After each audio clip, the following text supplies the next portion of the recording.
Hello dear students, this is a video lecture that I am making on Unit 1 of your syllabus. I've made this lecture specially for those students who have just taken now the admission and have missed the Unit 1. Also, this will add to more concept clarity of the students who have attended the lecture of Unit 1. So basically, बच्चे इस unit में this unit basically deals with what psychology is. Now you might have heard about what psychology is. So इस unit में मैं आपको detail में explain करूँगी कि साइकोलॉजी का मतलब क्या है, इसकी डेफिनेशन क्या है, इसकी नेचर क्या है एंड इसकी स्कोप क्या है. मैं साथ के साथ बच्चे यहाँ मार्क भी करी जा रही हूँ and it will be more clear to you कि मैं कहाँ से रीड कर रही हूँ. So I am reading from here. ये रेड मार्क आपको दिख जाएगा. सो आपको पता हो सी अगर हिस्ट्री की बात करें साइकोलॉजी की, तो in the very beginning this subject was not there. philosophy was the subject that was there. After some time, there were some researchers, basically philosophers, who were trying to study human behavior, and then it was realized कि psychology as a different subject बना देना चाहिए instead of studying it in philosophy. So we can say that psychology, it took birth from philosophy only. Now later, as the element of speculative thinking decreased and objective experimental investigation increased, it gradually developed into a positive science. Okay. Now I am reading from this very sentence. Now psychology की बहुत ज़्यादा definitions उस वक्त there were researchers who were thinking कि psychology को define कैसे किया जाए. So psychology की बहुत ज़्यादा definitions आई हैं. तो सबसे पहली definition, now it is very important कि आप ये जो डेफिनेशंस है सीक्वेंस में ही लिखें. तो सबसे पहले साइकोलॉजी को डिफाइन किया गया that psychology is a science of soul. This thing, it is a science of soul. ना यू माइट बी वंडरिंग कि आप ह्यूमैनिटीज़ पढ़ रहे हैं एंड साइकोलॉजी की डेफिनेशन आ रही है as a science of soul. So it should be very सबसे पहले I would like to make it very clear to you that what is meant by science.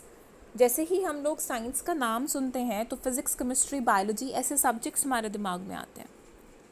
But science का basically मतलब क्या है? Science means it refers to those detailed procedures that are used to gain an understanding or to have a knowledge of some facts. किस तरीके से किसी subject को पढ़ा जाए, वो तरीका क्या है? Detailed, specific. and if any subject is using such a method, which method? It is scientific method. Then that subject is known as science. So that is why psychology में scientific method use किया जाता है, and this is the reason that psychology is defined as science. Now पहली definition क्या थी? Science of soul. Now अगर आप word psychology देखें, this word psychology, so psychology is made up of two words. सबसे पहले it is psycho and next is logos. Psycho and LOGY, it is derived from logos. So psycho और psyche, तो psycho word है वो psyche से derive किया गया है एंड LOGY वो लोगोज से. So psychology is derived from two words, psyche and logos. Psyche का मतलब क्या है? Psyche means soul and logos means talk भी कह देते हैं, इसको स्टडी भी कह देते हैं. सो देयरफॉर अगर हम साइकी एंड लोगोस को जोड़ें, so it means it refers to talk about soul. So here it is talk about soul. So later on it was observed that it is better to call psychology the science of soul rather than to talk about soul. So कुछ वक्त के लिए psychology की definition talk about soul रही, but then it was realise कि it is better कि हम psychology को डिफाइन करें as a science of soul. Now why it is a science, देखिए मैं आपको पहले बता रही थी, तो these are some of the reasons कि साइकोलॉजी को साइंस क्यों कहा गया. तो स्पेसिफिकली वाई साइंस. तो very first point, A point, science में कोई भी चीज़ अगर स्टडी करते हैं that is done in a very scientific manner, in a systematic manner, and पूरे कम्प्लीटली उस चीज़ को स्टडी किया जाता है.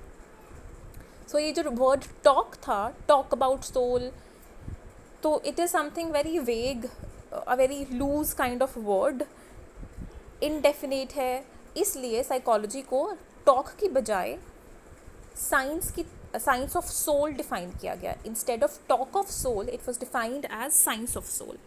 Next, science implies well established knowledge. तो कोई भी अगर साइंटिफिकली किसी चीज़ को स्टडी किया जाता है तो वो कंप्लीट नॉलेज उस चीज़ की दी जाती है ना. फॉर एग्जांपल, अगर आप नर्वस सिस्टम स्टडी कर रहे हो, या आप अभी फिजिक्स 10th करके आए हो, फिजिक्स केमिस्ट्री बायोलॉजी आप लोगों ने स्टडी किया है, तो ये साइंस है. जो भी चीज़ को आप स्टडी करते हो कंप्लीट नॉलेज के साथ स्टडी किया जाता है, सारी कंप्लीट इन्फॉर्मेशन दी जाती है.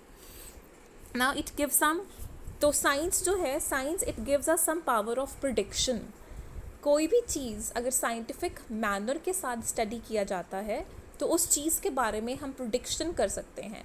Now, with science, we were able to know that sun rises in the east. So, we are able to predict that yes, कल भी sun will rise in the east and it will set in the west. Yes?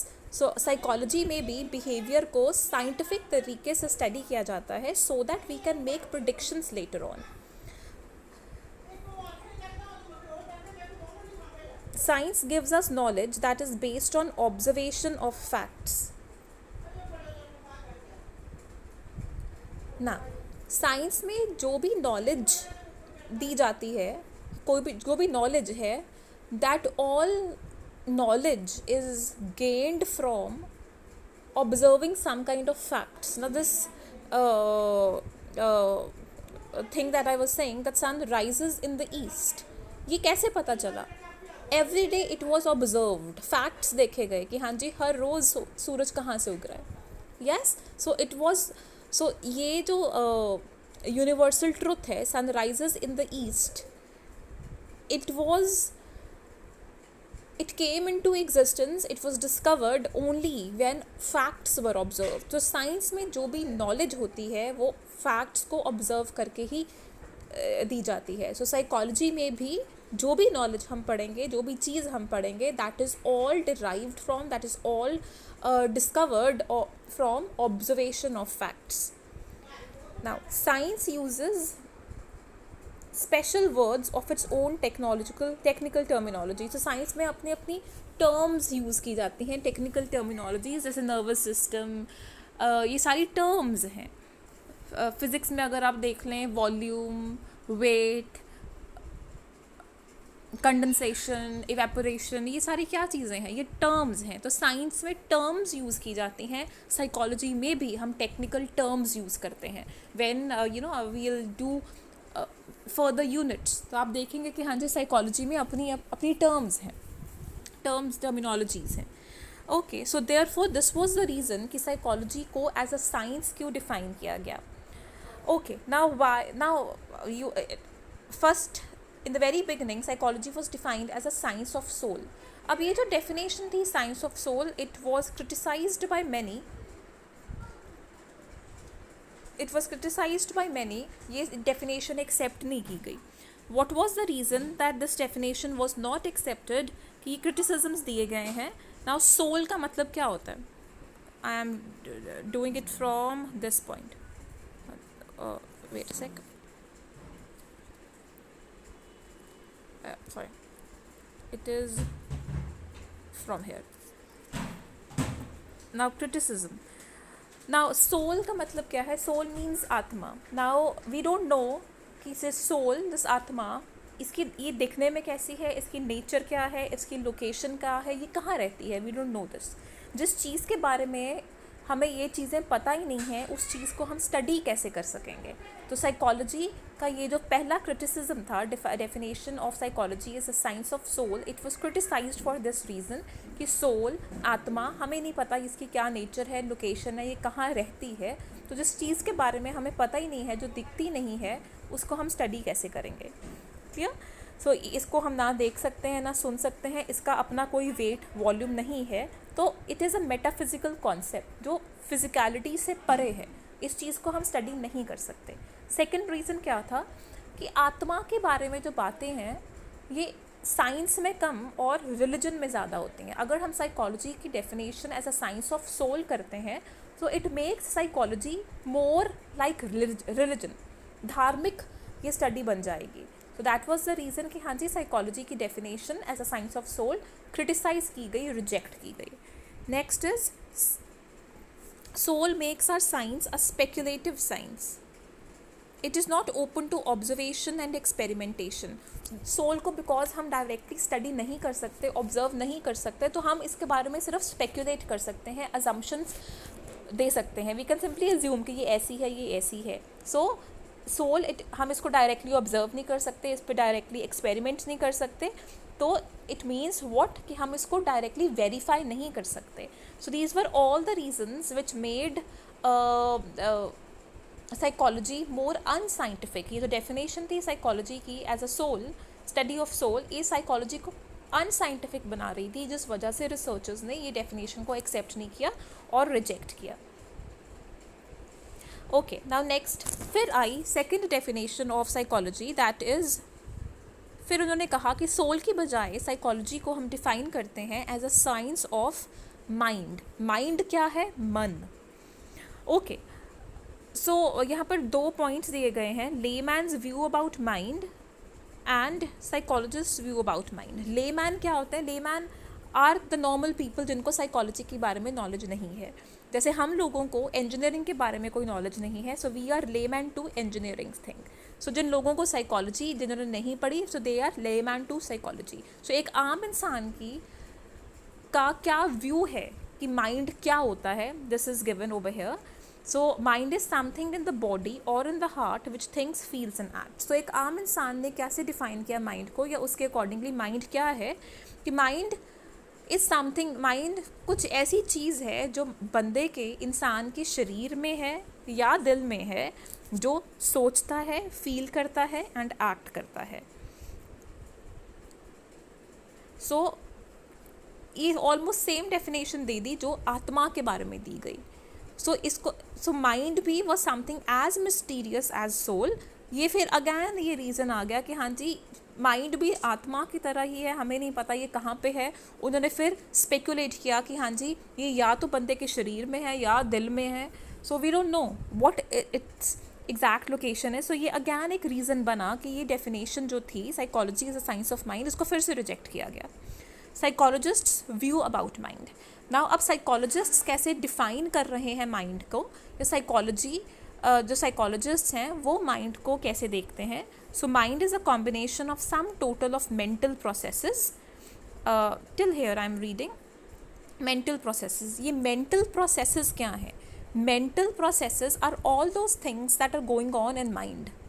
Clear? It can be thinking, you can be thinking, you can be doing reasoning, you can be doing some kind of decision making, imagining, dreaming. ये सारे क्या हैं? These are all mental processes. तो अब ये आपको these are some of the terms that we use in psychology. So ये आपको पता होना चाहिए mental processes क्या है। Examples मैं दे रही हूँ, reasoning, thinking, decision making, imagining, etc. So mind क्या है according to psychologists? कि mind is a combination of sum total of mental processes. कि जितने भी मेंटल प्रोसेसेस हैं, it is a combination of all these processes and it stands for personal internal experiences of man.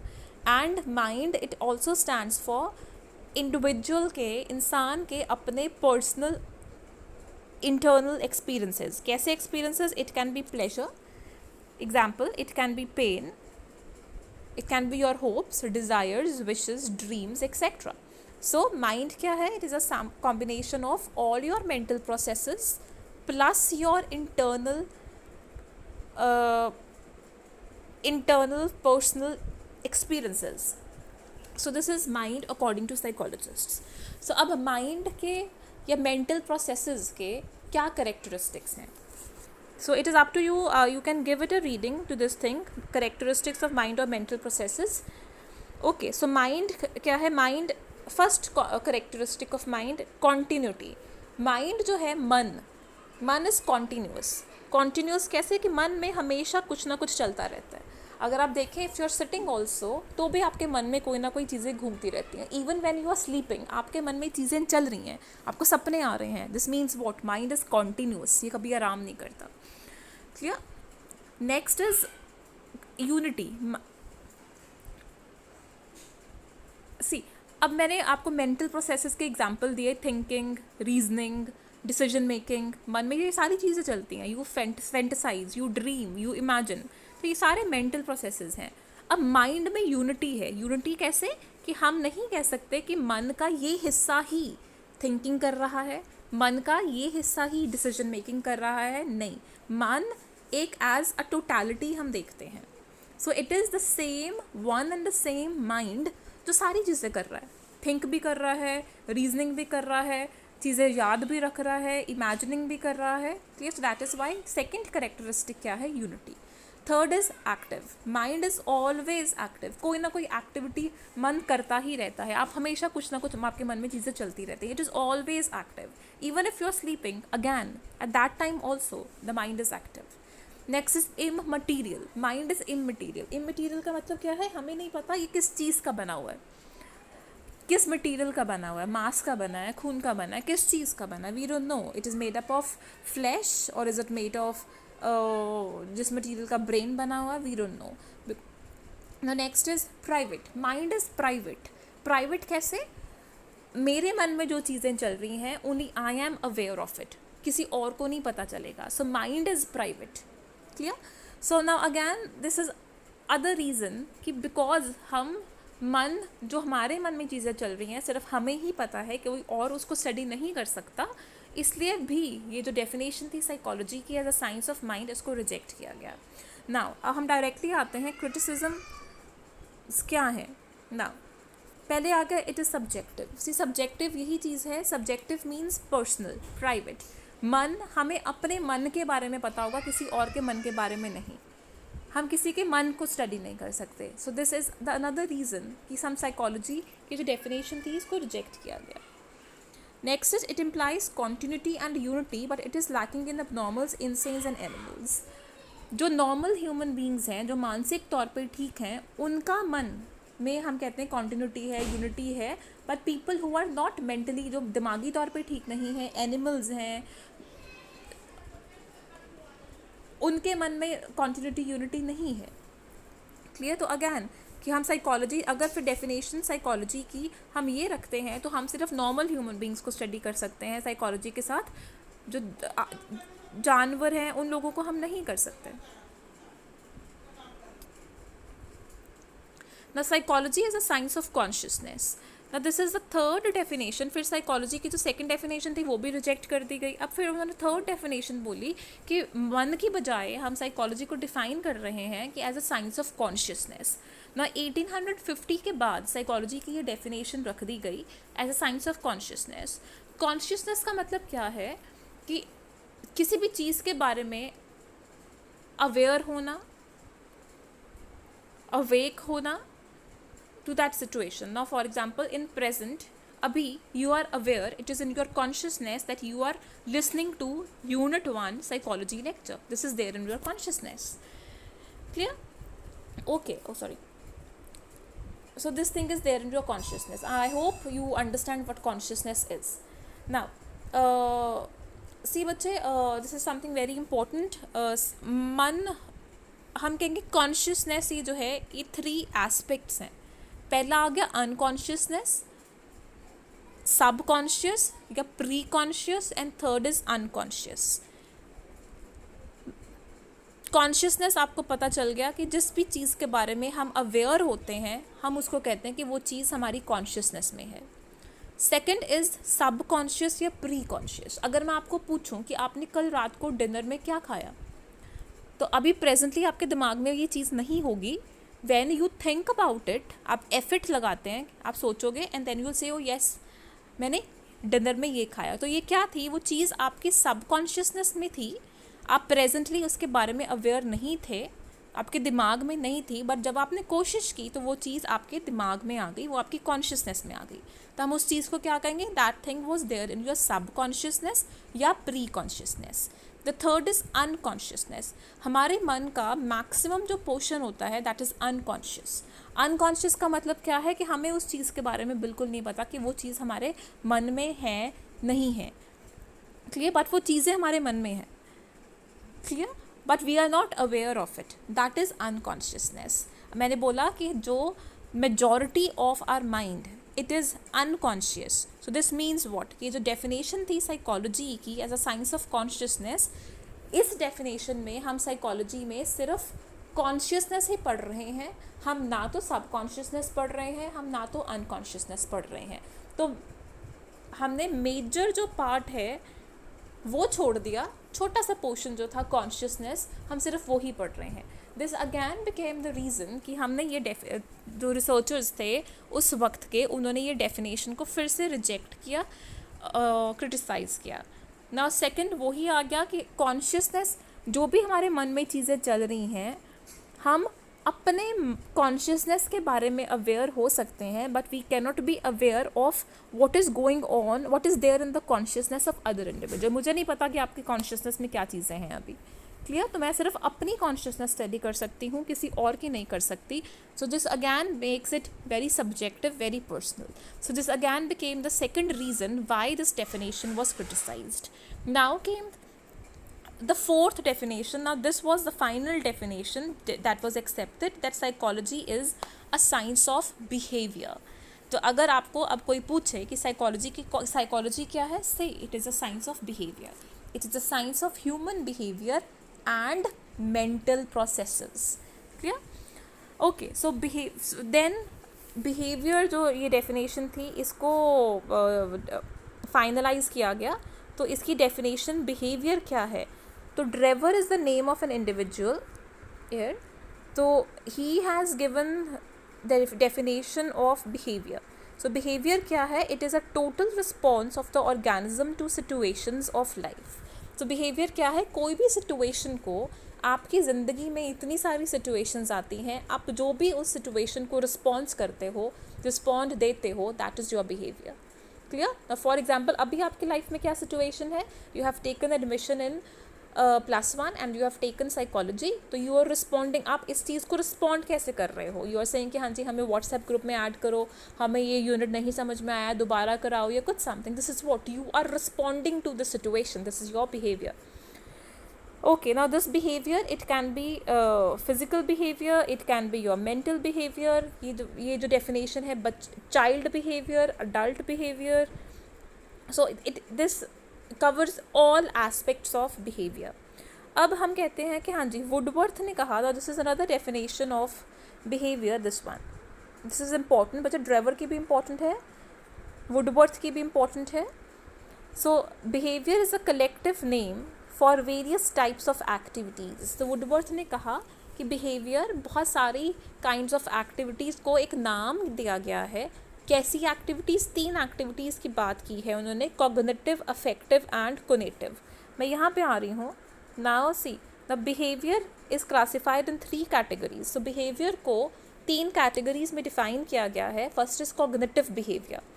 Cognitive, it relates to knowing, आप ऐसे याद करना है, cognitive means knowing, जो भी चीज़ के बारे में आप, जो भी चीज़ आपके मन में चल रही है, cognitive behaviour, knowing, for example solving questions, you are thinking, you are reasoning, you are deciding, this is your cognitive behavior. Affective behavior is affective, it relates to feelings, clear? So feelings क्या हो सकती हैं आपके, love, fear, anxiety, happy, etc. This is what your affective behavior. Next come conative. Conative relates to doing, physically कुछ करना, you're running, you're walking, you're jogging, you're doing some kind of exercise, etc. This is your conative behavior. समझ में आ गया? Cognitive, it relates to knowing. Affective, it relates to feeling. Conative, it relates to doing. So knowing, feeling and doing, मतलब ये कहीं side पे आप लिख लें, so आपको इस तरीके से याद रहेगा। ओके, सो आगे भी तो आपके नोट्स भी इन्हीं पॉइंट्स पे बनने चाहिए। अगर क्वेश्चन आता है what do you mean by psychology, तो ये चारों ये जो डेफिनेशन आई, पहले सोल, फिर माइंड, फिर कॉन्शियसनेस, फिर बिहेवियर, आपने ऐसे ही देनी है, पॉइंट्स बनाने हैं, फिर उनका रीज़न बताना है वो क्रिटिसाइज़ क्यों की गई. Now next there are, because इसको डिफाइन किया गया एज बिहेवियर, तो बहुत ज़्यादा डेफिनेशंस और भी साइकोलॉजिस्ट ने दी हैं as a science of behaviour. You can go through these definitions. Now this definition is important, Watson's definition, Skinner की डेफिनेशन, क्रो एंड क्रो की डेफिनेशन, दिस इज इम्पॉर्टेंट.